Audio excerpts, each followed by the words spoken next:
So hey guys, I wanted to share with you a couple of seated forward folds. I found in my working with a lot of students that the back can become so tight. So we'll go right into it. We're going to start by having a seat. And we're going to do feet together, knees apart. Sit up as tall as you can. Now first things first, you want to make sure as you're doing your seated forward folds that you're not tilting the pelvis back. If you have a lot of tightness, you may be starting from this position, and you're going to want to, in that case, use your hands and just press your hands into the floor and lift your low back. You can also add a prop.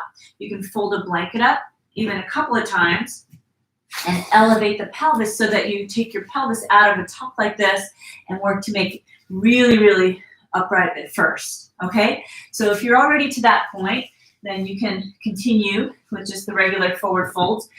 If you have that tightness happening, you want to really work on lifting the low back. We're going to start with this first one, hands to ankles. Hold on and sit up tall. And with the knees apart, feet together, we round the body over the legs. Take a full breath right here. As you exhale, allow that weight of the head to release. Take another full breath in. Nice full breath out.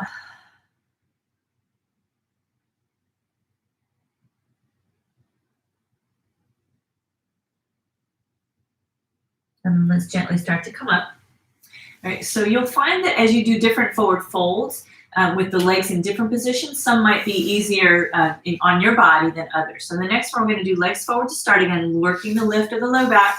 Hold on to one shin bone, sit up tall, and then bring that knee out to the side. You're going to think of your pelvis like a bowl and tilt the pelvis like you're spilling water out of the front of the pelvic bowl. And as you fold forward here, imagine that both legs are forward and you're folding over the center of both legs as you're forward. And we'll breathe here.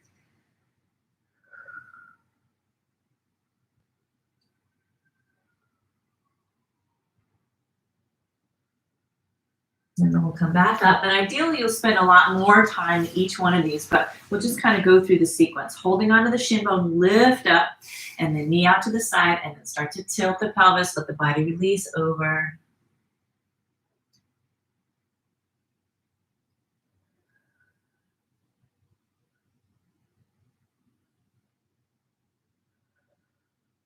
Let's come back up on this one. So for both of those, your pelvis was sort of just in the middle, right? We're going to do another one in a few moments where we're going to adjust the alignment of the pelvis. So just centered for those ones. And now both feet forward, tilt the pelvis like you're spilling water out of the front of the pelvic bowl, and then let the body release over.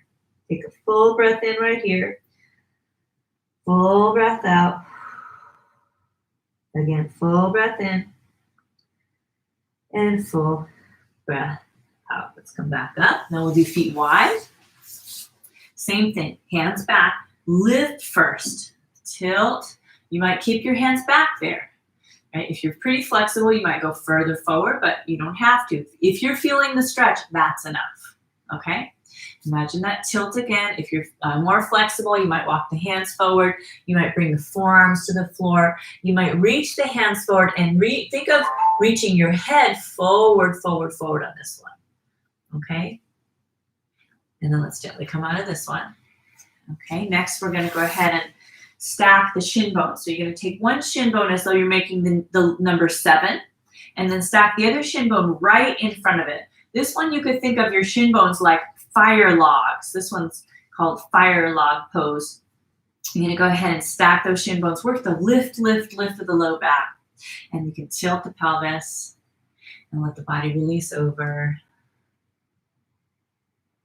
I always think of when we were teaching the anatomy studies for yoga teachers course, the iteration that I went through, there was a student named Jordan Mallah, and he was just wonderful yogi.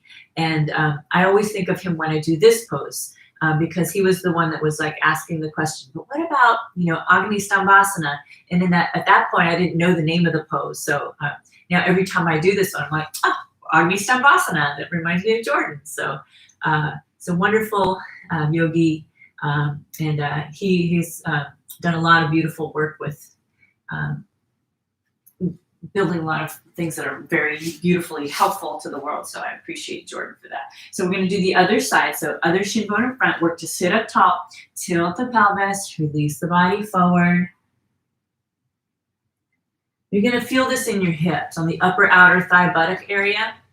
And remember, the same thing applies for all of these. Really work from the pelvis upright first and then reaching forward. Let's go ahead and come back on up. And then we're going to go ahead and do a variation on that one we did earlier. So start with the shin bone up, work the lift, right? Remember this one we did? So now what we're going to do is, our pelvis was centered on the first variation. Now what I'm going to do is I'm going to take, right now my left foot is forward. So I'm going to take my left hip point back. I'm going to bring my hands to the floor to do that and bring my left hip point back so that if my hands are coming out of the side of my body, my torso is facing on a diagonal. But my front leg is still where it was, right? But I've moved my pelvis, right? Now I'm going to rotate to face the collarbones forward, and I'm going to reach my arm across and hold on wherever I can. It might be the thigh, the calf, the shin bone. And right now, this is a great stretch for your QL area, the quadratus lumborum. So one side of your low back. Take a full breath right here. Take a full breath out. And again, a full breath in and a full breath out. Let's come on up. Get ready for the second side. So start by squaring off. Right, come into like the other exercise we did and just move that hip back, right? So we're facing that way. That's where our pelvis is. Now we'll bring our collarbones forward and then this hand across. And let the body go. Full breath here and full breath out. And again, full breath in and full breath out. Oh, it feels so good on my low back. Alrighty, so there you have it, guys. A couple of moves for your low back. And again, as we do that series, we can continue to open up and allow for that nice stretch. Make sure that you're doing some strengthening work as well. You always want to balance out strength with stretch, and that will be a good balance for your body. Thanks so much, and have a great rest of your day. Bye.